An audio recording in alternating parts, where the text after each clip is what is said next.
লটা যদি কন্ট্রাডিক্ট করে, লটা যদি ইনকনসিস্টেন্ট হয়, লটা যদি ভেরি করে, ওই লটা বাতিল বলিয়া গণ্য হইবে। এবার চলে যাই আমরা কনস্টিটিউশন নিয়ে, আমরা বেসিক কথাবার্তা হচ্ছে এটা একটা দেশের কনস্টিটিউশন, ঠিক আছে? একটা দেশের constitution, mostly the constitution is a written constitution. একটা দেশের কনস্টিটিউশন কি হয়? Mostly written constitution. মোস্টলি একটা দেশের কনস্টিটিউশনটা রিটেন হয়, লেখাজোখা থাকে।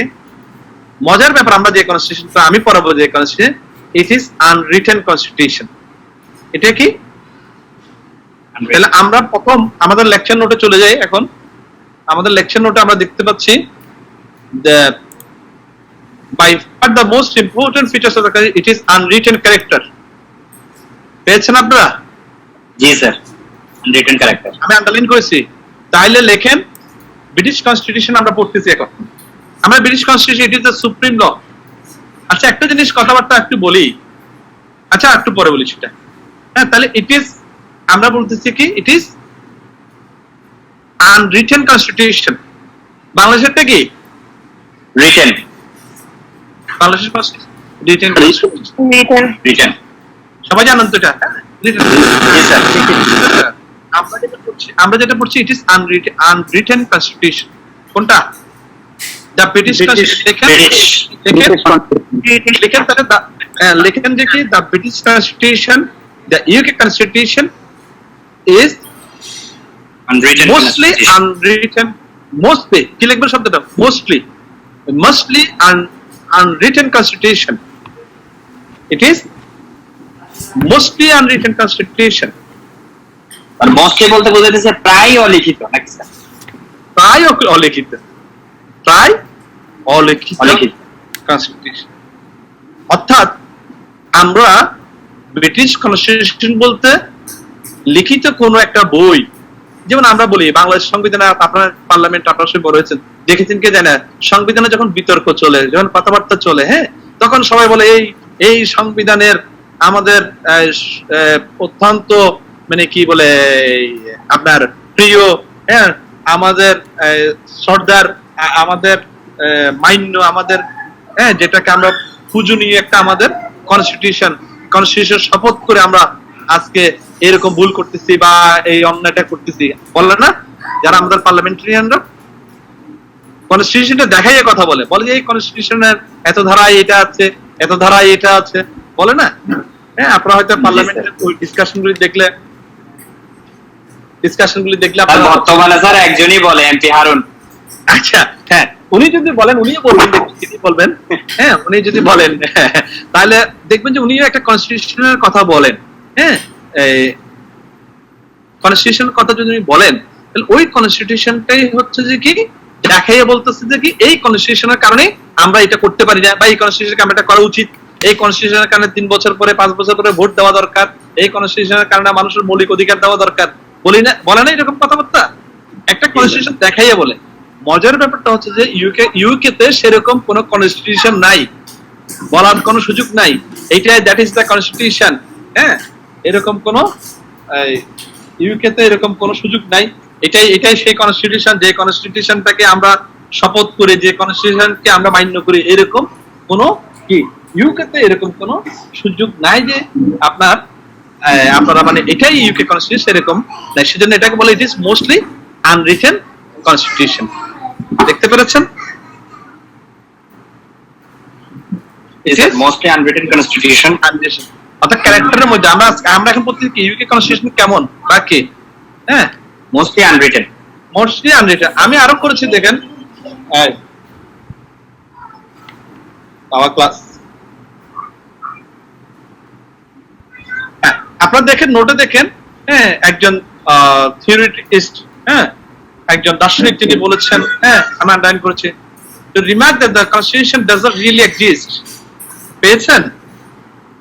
Remark that this constitution remarks that it is really this aspect of the British constitution that lead the Machiavelli, the one of the দার্শনিক, হ্যাঁ, কেমন philosopher, তিনি বলেছেন কি এই জন্য এটা মন্তব্য করা হয় the English constitution doesn't really exist, ওই যেটা আনরিটেন। হ্যাঁ, the main reason for this it is based on convention and the political tradition. আসা যাক, তাহলে উনি বলেছেন কি আসলে ব্রিটিশ কনস্টিটিউশন বলতে, ইউকে কনস্টিটিউশন বলতে কোনো কনস্টিটিউশনই পৃথিবীতে নাই।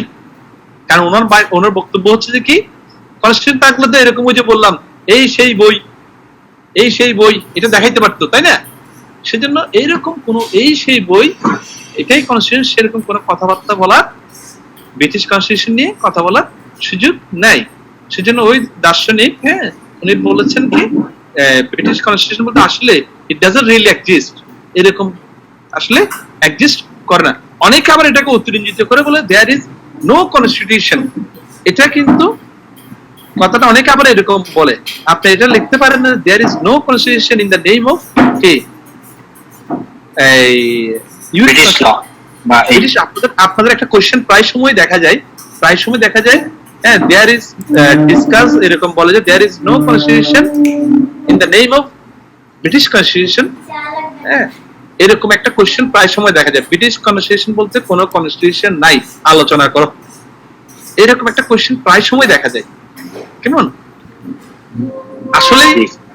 আসলেই আনসারটা শুদ্ধ কি মিথ্যা আপনাকে একটু পরে আর একটু পড়লে আপনারা বুঝতে পারবেন আনসারটা কি হবে।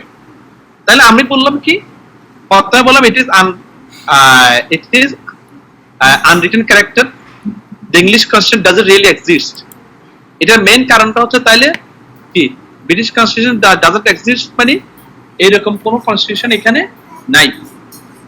বাস্তবের ক্ষেত্রে this statement is misleading statement, এই স্টেটমেন্টটা আসলে মিসলিডিং, এটা শুদ্ধ স্টেটমেন্ট না। মানে ব্রিটিশ কনস্টিটিউশন বলতে কোনো কনস্টিটিউশন নাই তা না। যেমন মনে করেন, ধরেন আমরা প্রথমত বলেছি এটা কি unwritten character, British there is a constitution but it is unwritten character. এটা ক্যারেক্টারটা আনরিটেন, কিন্তু কনস্টিটিউশন নাই বলা যাবে না। যেমন মনে করেন, ধরেন আপনার সাথে একজনের একটা বন্ধুর একটা চুক্তি হলো, তাকে আপনার 50,000 টাকা ধার দিলেন, 50,000 টাকা ধার দিলেন, সে 1 মাস পরে টাকাটা দিয়ে দেবে। তার সাথে কি আপনি কি বইপত্র করেন নাকি? না স্যার। তার সাথে কি লিখিত করেন? না স্যার, তার এটা টাকার অ্যামাউন্টের উপর বেস করে আর কি, মানে টাকার অ্যামাউন্টের উপর ইয়া করে আচ্ছা হবে আর কি। আচ্ছা, ধরেন মনে করেন টাকার অ্যামাউন্টের উপর বেস করে আপনি অনেক সময় করেন। আচ্ছা, অনেক সময় করেন না, সেটা তো হয়। জি স্যার, ম্যাক্সিমাম ক্ষেত্রে আপনারা করেন না। তাহলে কি বলতে পারবেন যে আপনার বন্ধুর সাথে আপনার কোনো চুক্তি হয়নি? এটা কি আপনার বন্ধু বলতে পারবে? আমার সাথে বলা যাবে কি আমার সাথে তার লিখিত চুক্তি হয় নাই, কি বলা যাবে? লিখিত চুক্তি হয় নাই, কিন্তু তাকে আমি টাকা দিয়েছি, তার সাথে আমার লিখিত চুক্তি হয় নাই, কিন্তু তার সাথে আমার কি আছে? একটা কন্ট্রাক্ট আছে, একটা চুক্তি আছে। সেজন্য চুক্তি আইনি আপনাদেরকে পড়াবে স্যাররা। হ্যাঁ, চুক্তি লিখিত চুক্তি হইতে পারে, অলিখিত চুক্তি হইতে পারে, মৌখিক চুক্তি হইতে পারে, এগ্রিমেন্ট হবে আর কি। এগ্রিমেন্ট লিখিত অলিখিত আর কি হইতে পারে। যখন লিখিত হবে তখন ওগুলি পড়াবে। আমি জাস্ট আপনাদেরকে বাস্তবতা বোঝানোর যে উদাহরণগুলি মাঝে মধ্যে দিই, সেটা হচ্ছে তাইলে ব্রিটিশ কনস্টিটিউশন নাই এই কথাটা শুদ্ধ না। এটা বলা যাবে না যে ব্রিটিশ কনস্টিটিউশন বলতে কোনো কনস্টিটিউশন নাই। পরীক্ষায় আসলো অবশ্যই there is a constitution but it is unwritten character. It has the unwritten character, or it is unwritten constitution. তাহলে ব্রিটিশ কনস্টিটিউশন, হ্যাঁ, তাহলে ব্রিটিশ কনস্টিটিউশন বলতে কি বোঝায়? দেখেন ওইখানে সেন্টেন্স গুলি বলেছে, আসেন কেমন। The main reason, ওই যে উনি বললেন কনস্টিটিউশন নাই, it doesn't really exist, যে নাই বলতেছে। দেখেন এর পরের লাইনে দেখেন, the main reason for this is that it is based on convention. লেখেন তাহলে কি আছে কনস্টিটিউশনে? বেসড অন, ব্রিটিশ কনস্টিটিউশন বলতে কি বোঝায়? কনভেনশন বোঝায়, পলিটিক্যাল ট্রেডিশন বোঝায়। পলিটিক্যাল ট্রেডিশন আবার আপনার দেশের মতো না, একজনকে একজন মাইরা এই করে ফেললো, ওইটা না, এটা আর সময় ও। হ্যাঁ, তাহলে কি বোঝায়? ইট is based on convention.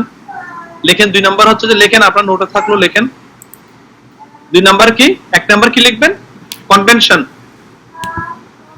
2 number হচ্ছে পলিটিক্যাল ট্রেডিশন। কেমন? তারপর আসেন, ইট have not been down in any documents. হ্যাঁ, এটা একটা পেজে লিখিত কোনো জিনিস না। However, it has some written parts too, which is included. আরো কি হবে তাহলে? এক নাম্বার পাইলাম কি? এক নাম্বার হচ্ছে কনভেনশন, দুই নাম্বার হচ্ছে পলিটিক্যাল ট্রেডিশনস, তিন নাম্বার লেখেন, আমি যে বলছি সেভাবে লেখেন। এক নাম্বার কনভেনশন, দুই নাম্বার পলিটিক্যাল ট্রেডিশন, নাম্বারে লেখেন হিস্ট্রিক্যাল ডকুমেন্ট, চার নাম্বারে লেখেন পার্লামেন্টারি স্ট্যাটিউ,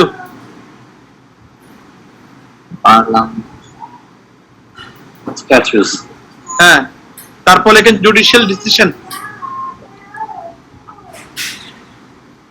দয়া করে কিন্তু আপনারা লিখবেন এগুলি।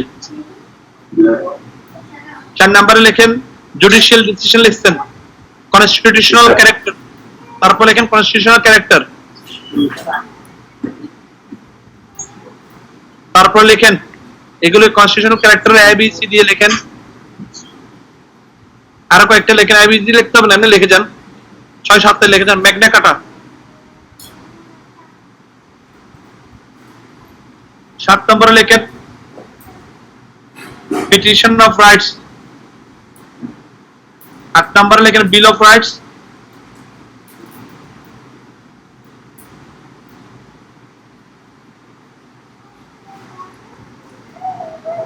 9 নম্বরে লেখেন পার্লামেন্টারি অ্যাক্ট অফ 1911।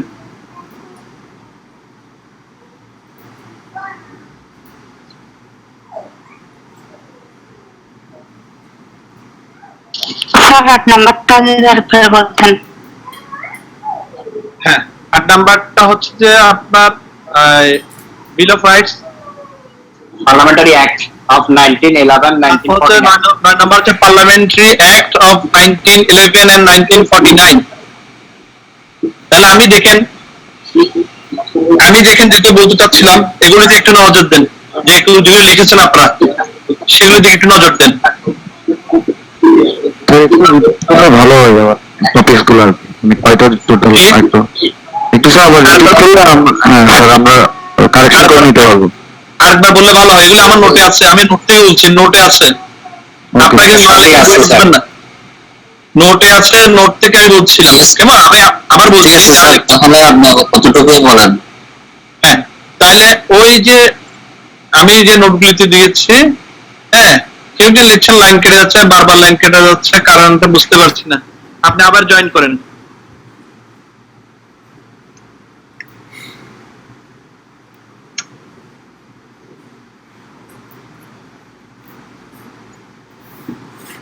হ্যাঁ, যেটা বলছিলাম সেটা হচ্ছে যে তাহলে আমরা যেটা বলি প্রথমেই কথা হচ্ছে যে the constitution is the supreme law of the land. The UK constitution, in the UK there is a constitution also. যারা আপনি ইংরেজি লিখবেন আমার কথাগুলো হুবহু লিখে রাখতে পারেন। হ্যাঁ, there is a constitution also. However, the constitution is not written, it has a unwritten character. এটা unwritten character, তবে আনরিটেন ক্যারেক্টার বলে এটা বলা যাবে না যে দেয়ার ইজ নো কনস্টিটিউশন। অনেকে ভুল করে এটা অনেকে ভুল করে যে হ্যাঁ, মানে এটা আনরিটেন ক্যারেক্টার, মানে মোস্টলি এটা কি, এটা আনরিটেন, তার অর্থ এই না যে আনরিটেন, তার অর্থ এই না যে there is no constitution. There is of course there is a constitution which includes, যেটা ইনক্লুড করে কি কি, ওই যে বললাম 9টা সাবজেক্ট, 9টা টপিক, কনভেনশন, পলিটিক্যাল ট্রেডিশন, কেমন, তারপরে এরকম করে একের পর এক Magna Carta, bill of rights, তারপর হচ্ছে যে পার্লামেন্টারি অ্যাক্টস, স্ট্যাটিউ,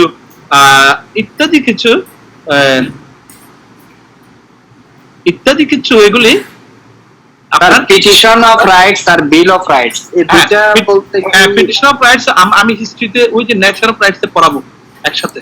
কোন petition of rights, history of rights, শুধু এতটুকু জানা কেন যে বিল অফ রাইটস সনটা দেখেন সনটা কি আছে সেখানে 89 1689, আর ওইটা এটা 1628 1628 of rights. The petition of rights is a one kind of petition. হ্যাঁ, যখন মনে করেন এই যে মোনার্ক সিস্টেমটা ছিল, যখন রাজা প্রজার সিস্টেম গুলি ছিল, কেমন মানুষের অধিকার তো মনে করেন আমরা তো আইনগুলি পেয়েছি তাদের কাছ থেকে। হ্যাঁ, এই যে 1600 শতাব্দীতে 1628 সালে কেমন বিভিন্ন বিষয় নিয়ে, বিশেষ করে 1215 থেকে যদি আমরা ধরি আইনটাকে, ম্যাগনা কার্টা, মানুষের কোনো অধিকার ছিল না, মানুষ কথা বলার অধিকার ছিল না, কেমন মানুষের ধর্মীয় অধিকার ছিল না, হ্যাঁ, বাছার অধিকার ছিল না। এইভাবে এক একটা সময় এক একটা ম্যাগনা কার্টাতে মানুষের অধিকার, মানুষের কথা বলার অধিকারটা পাওয়া গিয়েছে, তার বেঁচে থাকার অধিকারটা পাওয়া গিয়েছে, হ্যাঁ, বিল অফ রাইটসে তার কথা বলার অধিকারটা পাওয়া গিয়েছে। এইরকম এক একটা সময়ে এক একটা কি করা হয়েছে, অধিকারগুলি আন্দোলন হয়েছে, হ্যাঁ, বিভিন্ন আন্দোলনের ফলে এক একটা অধিকার সাম্রাজ্যবাদীরা এক একটা অধিকারকে কি করা হয়েছে, স্বীকৃতি দিয়েছে। সেইগুলিও যে অধিকার, যে ম্যাগনা কার্টা মানুষের মূল অধিকারের দলিল, মানুষের একটা মানব সভ্যতার, হ্যাঁ, তার বেসিক অধিকারগুলি, সে কিভাবে তার অধিকার নিয়ে থাকবে, সে তার কথা বলার অধিকার, তার বেঁচে থাকার অধিকার, তার শিক্ষার অধিকার ওই সময় আসলে আর অনেক পরে, হ্যাঁ, এইভাবে এক একটা অধিকারগুলি দিনের পর দিন মানুষের, আমি ওইগুলি পরে টপিকগুলি পরে থেকে আমি ওইদিকে যাবো। আজকে যিনি কোশ্চেন করেছেন তার বোঝার জন্য অতটুকু, অর্থাৎ এক এক সময়ে এক এক অধিকার নিয়ে যে আন্দোলনগুলি হয়েছে, যে আইনগুলি হয়েছে, যে অধিকারগুলি মানুষকে দেওয়া হয়েছে, সেই অধিকার নিয়ে এরকম এক একটা কি হয়েছে, বিল হয়েছে। সেই ওই 1628 খ্রিস্টাব্দে যে বিলটা হয়েছে সেটার নামে হচ্ছে যে পিটিশন অফ রাইটস, এবং আর যেটা এর পরে হয়েছে সেটা বিল অফ রাইটস। কোনটাতে অনেক সময় এটা তো হয়েছে একই অধিকার, ওটা তো একই অধিকার, ওই অধিকারটাকে ডেভেলপ করা হচ্ছে। আমরা অধিকারগুলি পড়ার সময় সেগুলো আরেকটু ডিটেলস আমরা ইনশাল্লাহ আমরা পড়তে পারবো, ঠিক আছে? তাহলে আমি যেটা বললাম, হ্যাঁ টাইমটা অনেক দূর চলে যাচ্ছে, আমি যেটা বলতে চাচ্ছিলাম আজকে যেটা বললাম, যদি কোশ্চেন যদি এরকম হয়, there is no constitution in the next constitution, অর্থাৎ the British has no constitution, answer কি? the England has no constitution, answer কি? নো রিটেন কনস্টিটিউশন হবে। আনসার হচ্ছে যে, আনসার হচ্ছে the answer is no, the answer হচ্ছে কি? No. The British has a constitution. কার? ইংল্যান্ডের অবশ্যই কনস্টিটিউশন আছে, বাট এটা ন্যাচারটা হচ্ছে কি, এটা মোস্টলি আনরিটেন। তারপরেও মোস্টলি আনরিটেন, তারপরে এই কিছু কিছু যে 9টার কথা বললাম, এই কিছু কিছু বেসড অন। তাহলে আপনারা এগুলো একটু দেখে নেবেন, ব্রিটিশ ব্রিটিশরা কেন লিখিত সংবিধান গ্রহণ করেননি? কেন লিখিত সংবিধান গ্রহণ করে নাই? হ্যাঁ, লিখিত সংবিধান গ্রহণ করার ক্ষেত্রে এরা বিভিন্ন পলিসি আছে। একটার মধ্যে একটা পলিসি হচ্ছে এরকম, মনে করেন এরা যেটা মনে করে আর কি, যেমন আমাদের দেশের কনস্টিটিউশনটা পরিবর্তন করা, অ্যামেন্ড করা খুবই কষ্টের ব্যাপার, কারণ রিটেন কনস্টিটিউশনের সবচেয়ে বড় বিষয় হচ্ছে যে written constitution can not be change easily. Written constitution খুব সহসা কি করা যায় না, চেঞ্জ করা যায় না, 2/3 ভোট অধিকার ছাড়া, হ্যাঁ, সহজে চেঞ্জ করা যায় না। যখন যেটা প্রয়োজন সেটা আনা যায় না।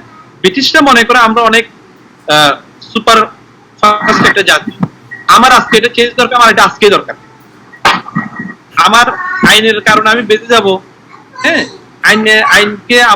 আইনের কারণে আমি এই কাজটা করতে পারবো না, সেটা তারা মনে করে যে তাদের জন্য একটা এমবার্গো, তাদের জন্য একটা কঠিন একটা কাজ। সেজন্য তারা, এটাও একটা কারণ, অনেক কারণ আছে, তার মধ্যে এটা একটা কারণ হচ্ছে যে কি, তারা ব্রিটিশ কনস্টিটিউশনটা ফ্লেক্সিবল রাখার জন্য, ব্রিটিশের সংবিধানটা ফ্লেক্সিবল রাখার জন্য এরা রিটেন কনস্টিটিউশনটা গ্রহণ করে নাই। আপনারা এটাও লিখতে পারেন। আরো অনেকগুলি কারণ আছে, তার মধ্যে এটা হচ্ছে ভাইটাল কারণ। ওকে, আর কে একজন কোশ্চেন করতে চাইছেন বলেন? আমি আপনাদেরকে একটা কথা বলি, আপনাদেরকে, সেটা হচ্ছে অবশ্যই মাশাআল্লাহ, হ্যাঁ, বড় হয়েছেন, কেমন আমরা মাস্টার্স কোর্সে আছেন, আপনাদের বিহেভিয়ারটা অবশ্যই মাস্টার্স কোর্সের বিহেভিয়ার কেমন, এটা একটা বিষয়। আপনাদের বিহেভিয়ার গুলি অবশ্যই আপনাদের কি হইতে হবে, মানে মাস্টার্স কোর্সের মতো অবশ্যই, হ্যাঁ, মাস্টার্স কোর্সের মতো অবশ্যই হইতে হবে। এবং যে জিনিসটা আমি যেটা চাই সেটা হচ্ছে যে আপনাদের যে ক্লাসগুলি হবে কি, ক্লাসগুলিতে আপনারা একটু মনোযোগ সহকারে আপনারা একটু করতে হবে। ক্লাসগুলো নোট ডাউন করতে হবে। তোমাকে ডাকছে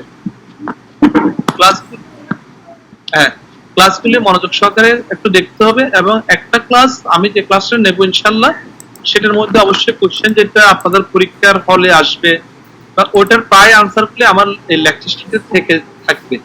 হ্যাঁ, যেমন আজকে যে একটা কোশ্চেন বলতেছি, এরকম একটা কোশ্চেন আছে, সেই কোশ্চেনের আপনার জিনিসগুলি আমি এখানে দিয়ে দিচ্ছি। আপনাদের কিন্তু যে বইগুলো আমি রেফার করেছি ওই আমার প্রথম শিটে, ওই এগুলি আপনার বইগুলি কিনবেন, বইগুলিতে একটু ডিটেলসগুলি আপনারা দেখবেন। বই ডিটেলসগুলি আপনারা দেখলে আমার নোটের সাথে যখন আপনারা মিলিয়ে দেখবেন, হ্যাঁ, তখন আপনারা হয়তো বা কি করতে পারবেন, বুঝে নিতে পারবেন যে ঠিক আছে আমি বইয়ের নামটা যদি আপনি এগুলি বইয়ের নামটা বলছেন, আমরা তো প্রথম ক্লাস পাই নাই স্যার। নামগুলি আমি গত ক্লাসের যে শীটটা আমি আপলোড দিয়েছি সেটা তার নিচে লেখা আছে নামগুলি। স্যার শিক্ষা তো পাই নাই স্যার, আমরা শিখনো স্যার প্রথম ক্লাসে গ্রুপে আছে, গ্রুপে আছে। পেজে আছে, পেজে এই যে ফাইলে আমার কোশ্চেন ছিল যে কোশ্চেন করতে চাচ্ছিলাম আর এবার একটু বলি, সেটা হচ্ছে কোশ্চেনের ক্ষেত্রে আপনারা যারা কোশ্চেন থাকে কোশ্চেনগুলি লিখে রাখবেন। কোশ্চেন লিখে রাখে আপনারা ক্লাস শেষে 5 মিনিট সময় পাবেন। ক্লাস শেষ করার আগে 5 মিনিটে আপনাদের কোশ্চেনগুলি রিলেভেন্ট কোশ্চেন, নট ইরিলেভেন্ট। কেমন? রিলেভেন্ট কোশ্চেন থাকলে রিলেভেন্ট কোশ্চেনগুলি করবেন। বলেন।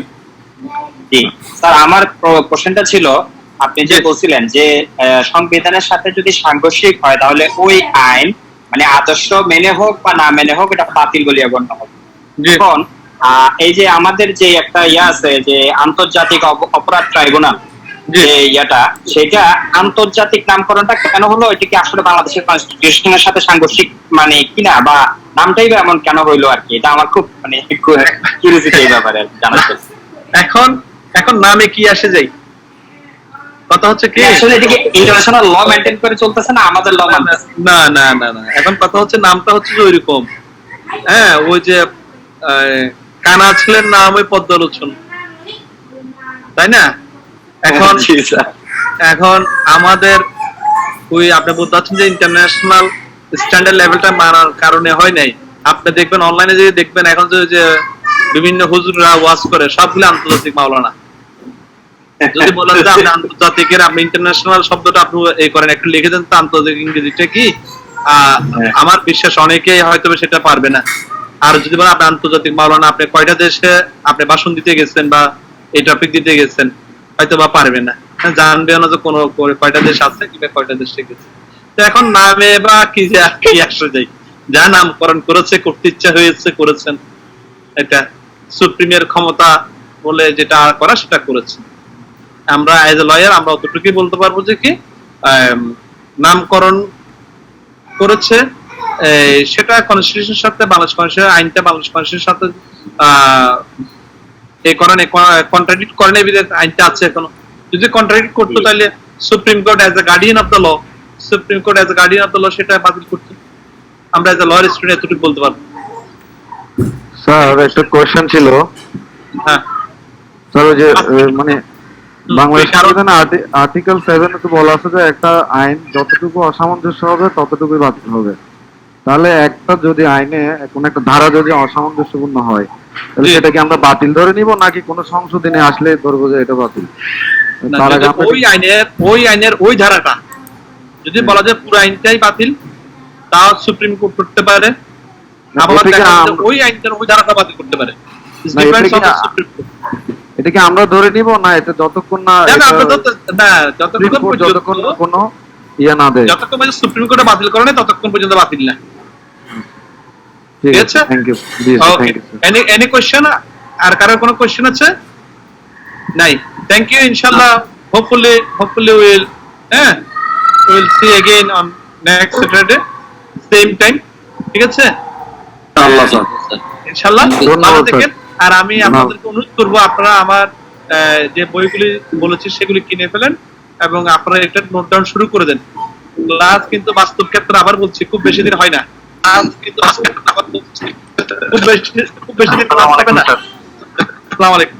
ওকে, আসসালামু আলাইকুম।